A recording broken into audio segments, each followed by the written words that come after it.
حسد وہ بیماری ہے، وہ غلیظ ترین بیماری ہے کہ جس میں مبتلا اگر کوئی انسان ہو جائے، چاہے وہ مومن بھی ہو، تو وہ کفر کی طرف چلا جاتا ہے، الٹے سیدھے راستے اپناتا ہے۔ تو اس نے بھی کوئی گندا جادو لیا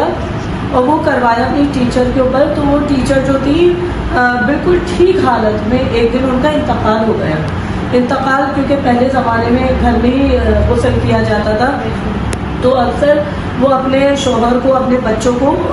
بار بار نظر آتی تھی اس مقام پر جہاں انہیں نہلایا گیا ہے۔ تو انہوں نے وہاں پہ کسی مولانا سے پتہ کیا، تو مولانا نے جواب دیا کہ آپ کی جو وائف ہے در حقیقت وہ ابھی زندہ ہے، مگر کیونکہ نظر بد کی وجہ سے، حسد کی وجہ سے،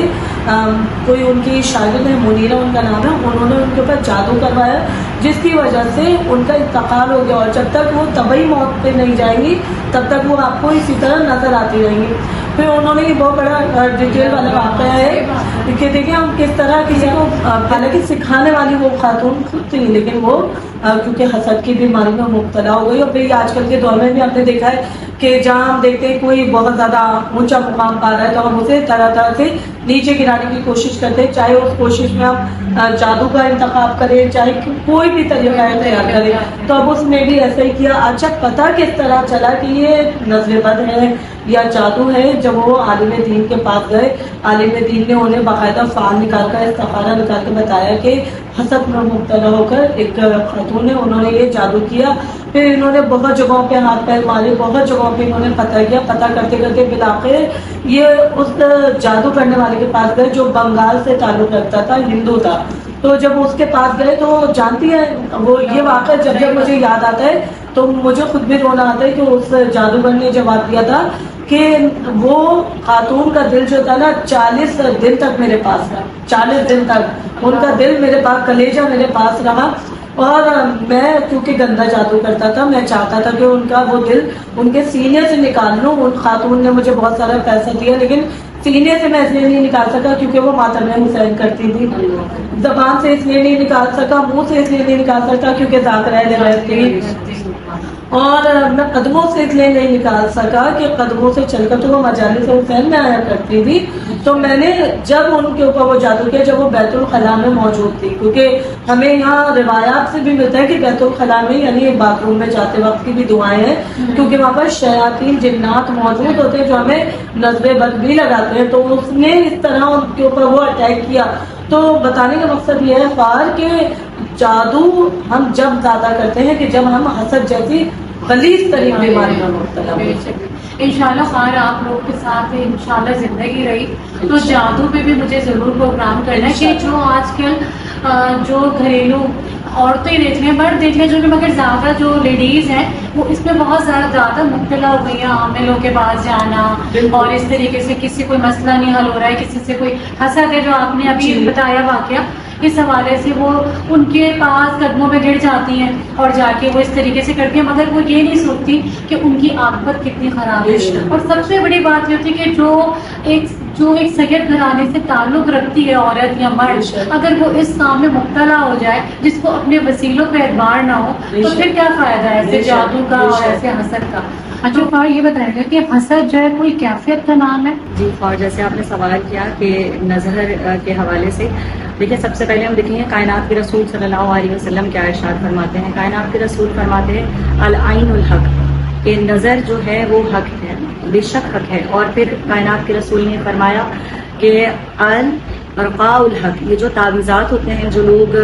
گندا کرواتے ہیں، لکھوا کے لے کر آتے ہیں، یہ بھی حق ہے۔ اور پھر کائنات کے رسول صلی اللہ علیہ وسلم یہ ارشاد فرماتے ہیں کہ السحر الحق، یہ جو جادوئی اثرات ہوتے ہیں، جادو جو کیا جاتا ہے، یہ بھی حق ہے۔ اور پھر لاسٹ میں کائنات کے رسول صلی اللہ علیہ وسلم فرماتے ہیں الفاعل الحق، یہ جو فعال وغیرہ نکلواتے ہیں، یہ بھی حق ہے۔ اب سوال یہ پیدا ہوتا ہے کہ جادوئی اثرات بھی موجود ہیں، حسد بھی موجود ہے، کینہ بھی موجود ہے، بغض بھی موجود ہے، اب ان تمام کا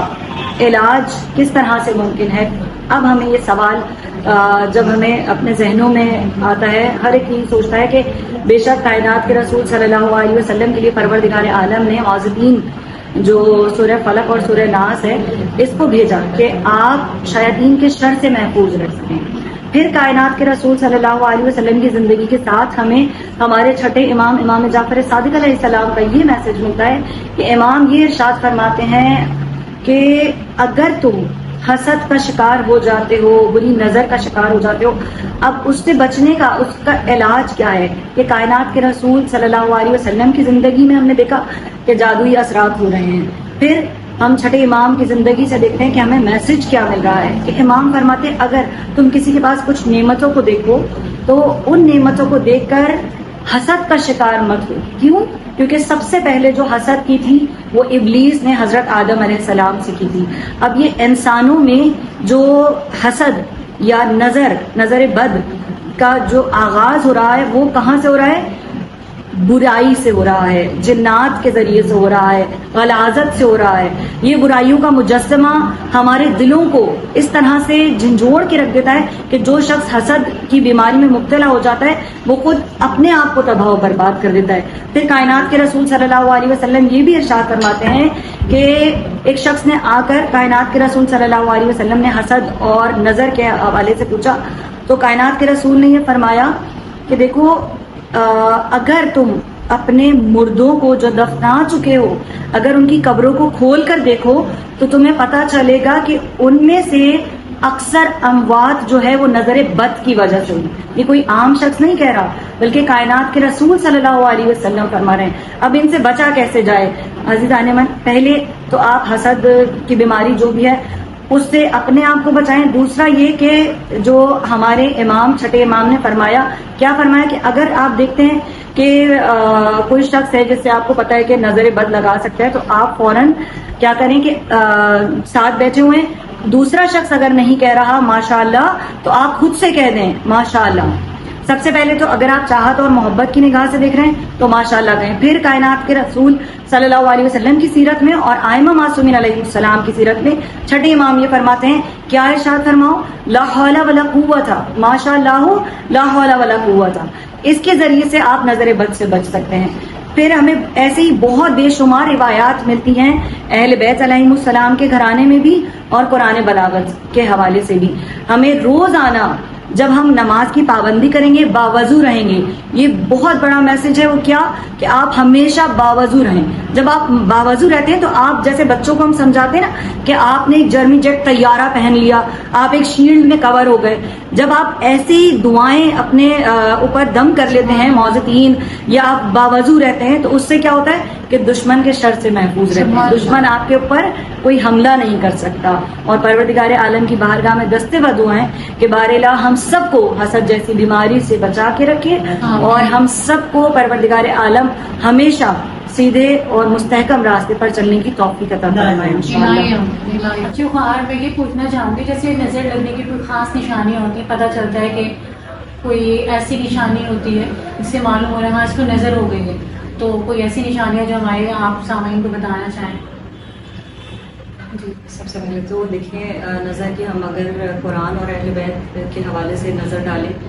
تو ہمیں ملتا ہے کہ قرآن بلاغت میں حضرت یوسف علیہ السلام کا واقعہ کہ کس طرح سے ان کو حاسدوں کی نظر لگی, ان کے سگے بھائیوں کی نظر لگی. اور پھر پروردگار عالم نے کیا ارشاد فرمایا کہ جب ایک دروازے سے 12 بھائی یعنی حضرت یوسف علیہ السلام کو ملا کر گزرنا تھا تو اس وقت پروردگار عالم نے یہ ارشاد فرمایا کہ آپ سب کے سب ایک ساتھ مت گزریے گا. تو اب یہ جو علامات ہوتی ہیں نظر لگنے کی وہ وجہ ہوتی ہے کچھ کہ ہم لوگ اپنے جو بھی اگر عام زندگی میں دیکھیں کہ ہم سب کے جو کام ہوتے ہیں, اسی لیے ائمہ معصومین علیہ السلام نے یہ ارشاد فرمایا کہ اپنے کام جو تم کسی بھی فیلڈ میں اگر ہم لوگ آگے بڑھ رہے ہیں تو ظاہر نہ کریں. سب سے مین چیز یہ کہ چھپا کے کریں. کیوں؟ ہمارا دل چاہتا ہے کہ ہمارے عزیز ہیں, انہوں نے اچھا کوئی کام کیا ہے تو وہ سب جانیں. اچھا, میں اسی بارے میں آپ سے بات کاٹوں گی,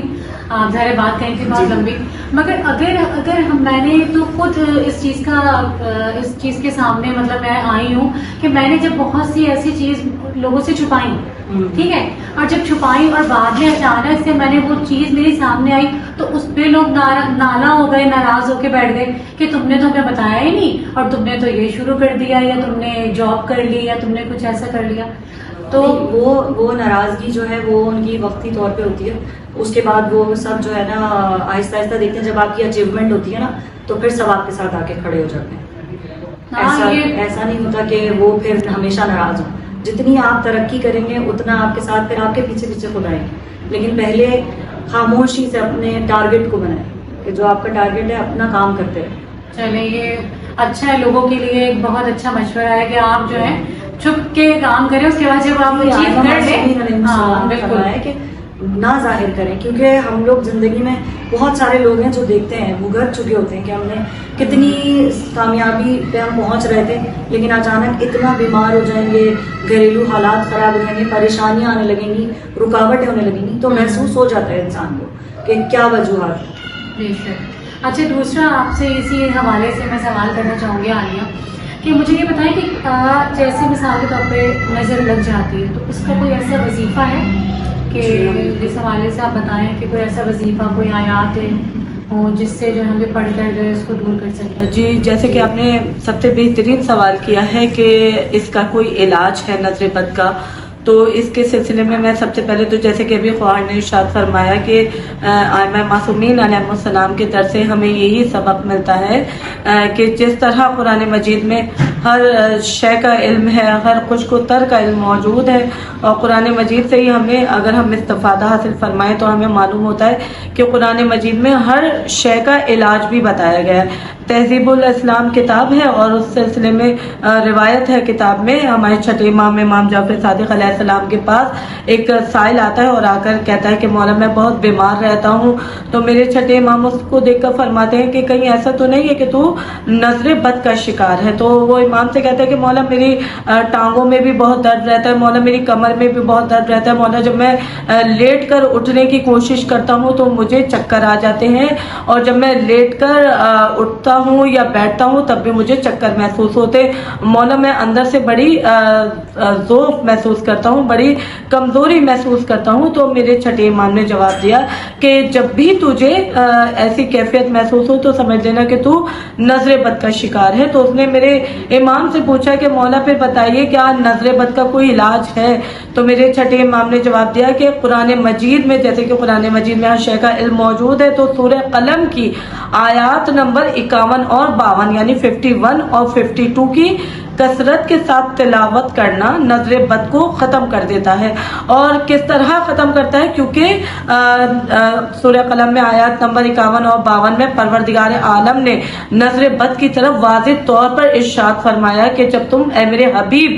جب آپ قرآن کریم کی تلاوت فرماتے ہیں تو یہ کفار آپ کو کھا جانے والی نظروں سے گھورتے ہیں۔ ہمارے چھٹے امام نے ارشاد فرمایا کہ یہ آیات اس واقعے کی طرف نشاندہی فرماتی ہے کہ جب ہمارے حبیب خدا آیات قرآن کی تلاوت فرمایا کرتے تھے تو کفار کی کیفیت یہ ہوتی تھی کہ کفار حسد کی وجہ سے آپ کو کھا جانے والی نظروں سے گھورا کرتے تھے۔ تو ہمارے چھٹے امام نے ہمیں کیا فارمولہ بتایا کہ جب بھی محسوس کرو نظر بد کا شکار ہو یا تمہاری روزمرہ کی زندگی مشکلات اور پریشانیوں کا شکار ہو رہی ہے تو تم سورہ قلم کی آیات نمبر 51 اور 52 کو کثرت کے ساتھ پڑھو، اور اس کے علاوہ اگر قرآن مجید کا ایک صفحہ فوٹو اسٹیٹ کروا کر اپنے گھر کی دیوار پر لگاؤ تو وہ بھی نظر بد کا بہترین توڑ ہے۔ اور اگر قرآن مجید کا ایک صفحہ نہ لگا سکو تو بسم اللہ الرحمن الرحیم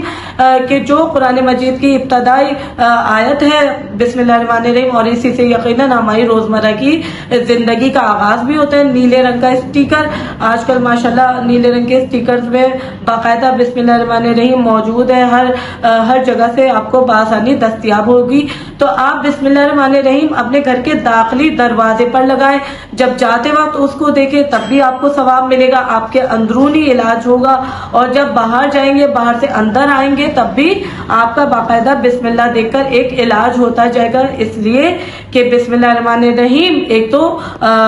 بسم اللہ کا خود کتنے بڑے فوائد ہمیں ملیں گے، پھر دوسری بات یہ کہ بسم اللہ میں جو نقطہ با ہے وہ ذات علی ابن ابی طالب علیہ السلام ہے، تو جب ذات علی ابن ابی طالب علیہ السلام جس بسم اللہ میں پوشیدہ ہو تو پھر یقیناً ہماری تمام مشکلات کا حل ہمیں مل جائے گا ذات علی ابن ابی طالب علیہ السلام کے صدقے میں۔ اچھا خارا میں آپ کا بہت بہت شکریہ اظہار ہے، اتنی زیادہ رمضان میں تو اتنا زیادہ بندہ گھر میں جو ہے وہ ظاہر کچن سے تو باہر ہی نہیں نکل پاتا، اور اس کے علاوہ پھر ظاہر ہے آپ لوگ کے بھی 10 جگہ کے پروگرام ہوتے ہیں، وہاں سے ٹائم نکالنا بہت مشکل ہوتا ہے۔ بہت بہت شکریہ آپ دونوں کا فہران کہ آپ لوگ آئے, آپ نے اپنا قیمتی ٹائم دیا اور ہمارے اتنے زبردست جو ہم نے آج کا ایک ٹاپک رکھا تھا اس پہ جو ہے لوگوں کو آپ نے اتنی مفید باتیں بتائیں. ایک دفعہ میں بہت بہت شکریہ ادا کرتی ہوں آپ کا. آپ کا بھی شکریہ. جزاک اللہ. ناظرین, آپ کو آج میری SMZ پوڈ کاسٹ میں جو ہے نیا ٹاپک تھا, نیا تو نہیں, بہت ہی سمجھے, یہ تو ایسے ٹاپک ہے جو ہر گھر میں موجود ہے, تو بہت یقیناً اس سے آپ کو میری ذاکراؤں سے رہنمائی حاصل ہوئی ہوگی اس ٹاپک سے, جو انہوں نے مفید اپنی باتیں جو ہے ہم سے شیئر کی. تو انشاءاللہ پھر دوبارہ حاضر ہوں گے ایک نئے ٹاپک کے ساتھ. جب تک کے لیے اللہ حافظ.